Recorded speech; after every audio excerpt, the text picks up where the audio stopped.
आज हम बात करते हैं हरतालिका तीज के महान व्रत के बारे में। आज हरतालिका तीज का व्रत है। इस वर्ष 2024 में 6 सितंबर शुक्रवार को यह व्रत पड़ा है। यह व्रत भाद्रपद मास में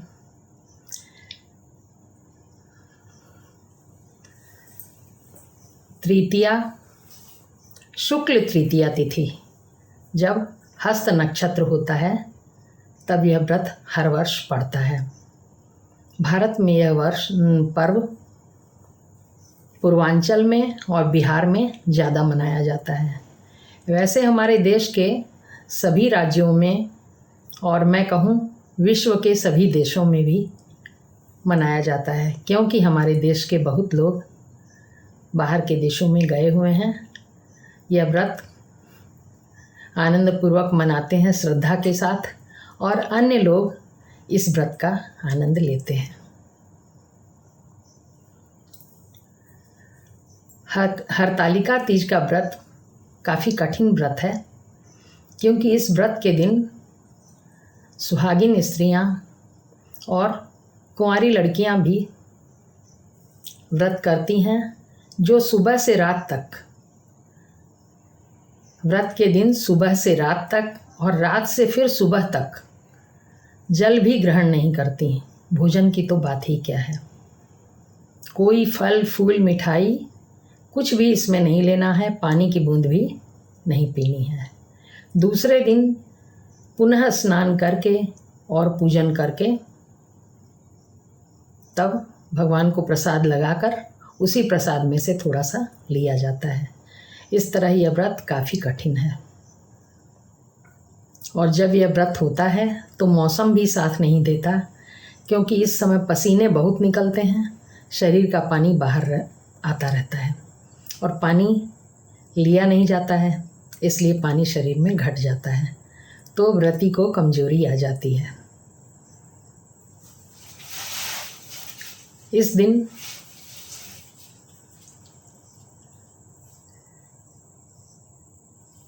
हरतालिका तीज की व्रत कथा भी होती है पूजन के साथ। तो सुबह व्रती स्त्री स्नान करके नए वस्त्र पहनकर और खूब सुंदर श्रृंगार करके मंदिर में पूजन करने जाती है, शिव पार्वती जी का पूजन करने के लिए। मंदिर में पूजन करने के बाद घर में भी मिट्टी की प्रतिमा मंगाई जाती है, और मिट्टी की प्रतिमा को एक टेबल पर रखकर ऊपर वितान लगाया जाता है रेशमी वस्त्रों से, पत्तों से, डालियों से, फूल मालाओं से।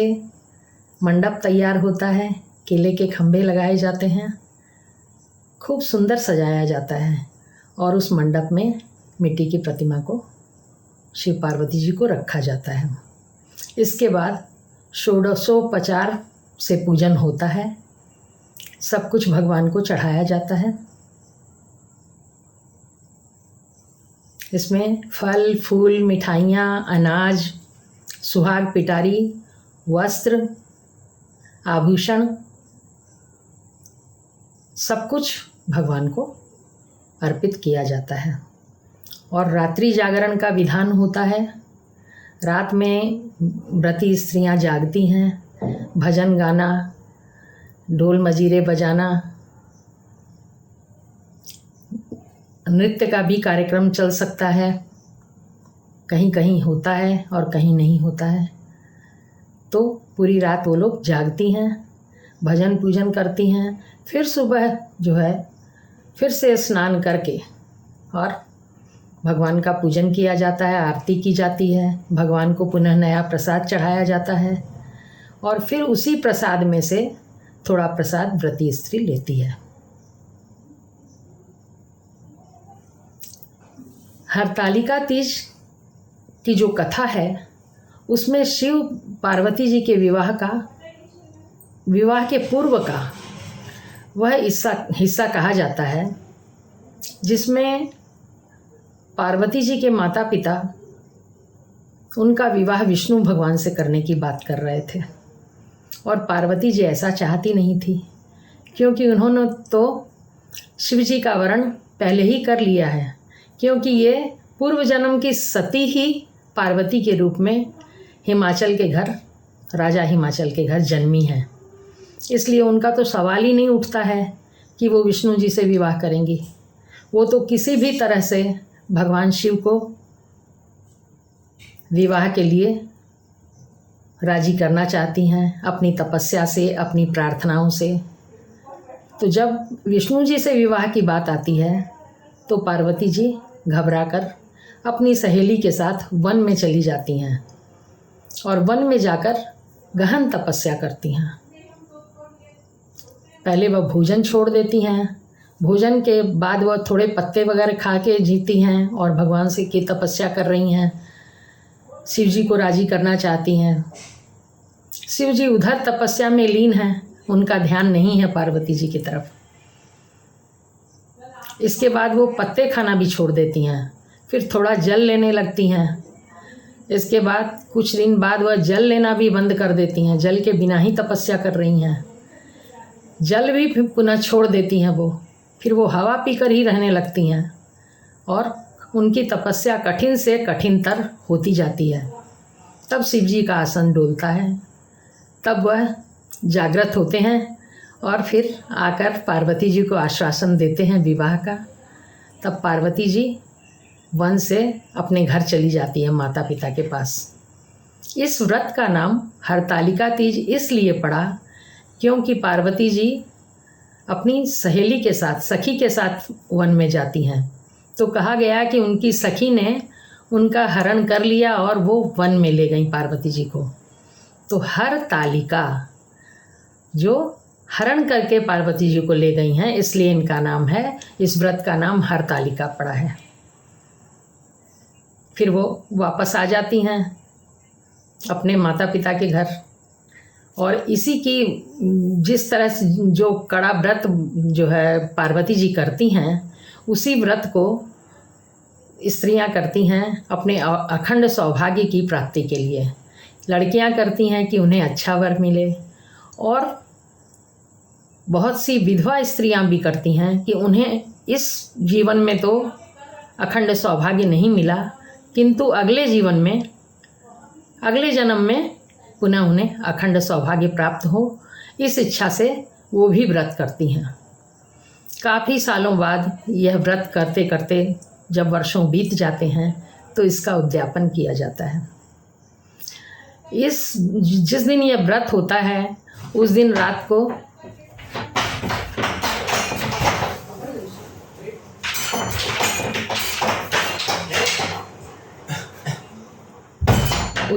को पूजन होता है और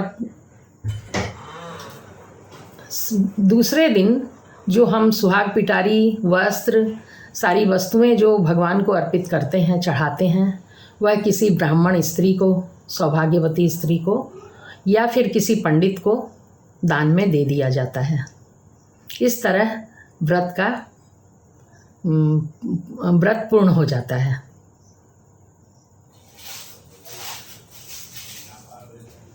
इस व्रत के जिस दिन व्रत होता है उसके पहले दिन एक और बात होती है कि सभी लड़कियों के पीहर से, ससुराल से सरगई आती है, इसको सरगी कहते हैं। उसमें थाल में मिठाइयाँ, फल वगैरह अच्छी अच्छी चीज़ें अपने मतलब पुत्री को या बहू को या अपनी सहेली को लोग प्यार से देते हैं कि दूसरे दिन वो भूखी रहने वाली है तो आज के दिन अच्छी तरह से अच्छी अच्छी चीज़ें खा ले। तो ये एक तरह का प्यार प्रदर्शित करते हैं अपने बच्चों के लिए, बहुओं के लिए। ये एक अलग प्रथा है। ये जब उद्यापन होता है उस दिन भी व्रत करती है स्त्री, पूजन होता है उसी तरह से और थोड़े बड़े पैमाने पर होता है, होम होता है, हवन। पंडित जी और उनकी पत्नी जो पूजा कराते हैं उनको भोजन कराया जाता है, उनको वस्त्र दिए जाते हैं और 16 सुहाग पिटारियाँ उस दिन निकाली जाती है। तो 16 स्त्रियों को भोजन कराकर और सुहाग पिटारी दे के उनके चरण छुए जाते हैं, दक्षिणा दी जाती है। ये उद्यापन के समय होता है। तो ये एक बड़ा विधान है, खर्चीला भी है और शक्ति भी लगने वाला है, कठिन भी है ये व्रत और खर्चीला भी है। हर तरह से एक बड़ा भारी आयोजन है एक तरह का। और उस उद्यापन के समय में अपने परिवार को, मोहल्ले वालों को, अगल बगल आस पड़ोस प्रेमी जो हैं उन लोगों को प्रसाद बांटा जाता है। तो इस तरह से हरतालिका तीज का व्रत किया जाता है। तो आज हरतालिका तीज का व्रत है, सभी उस व्रत को कर रहे हैं। और इस समय रात्रि काल हो गया है, सुबह उन लोगों को कुछ मिलेगा। तो व्रत के बाद सुबह में नींबू का पानी अगर स्त्रियां लें तो फिर तबीयत खराब नहीं होगी उनकी। ये मेरी राय है, ये मेरा अनुभव भी है कि मैंने 40-45 वर्ष तकरीबन इस व्रत को किया है और उद्यापन कर दिया है। तो हम फिर शिव पार्वती जी को प्रणाम करते हैं।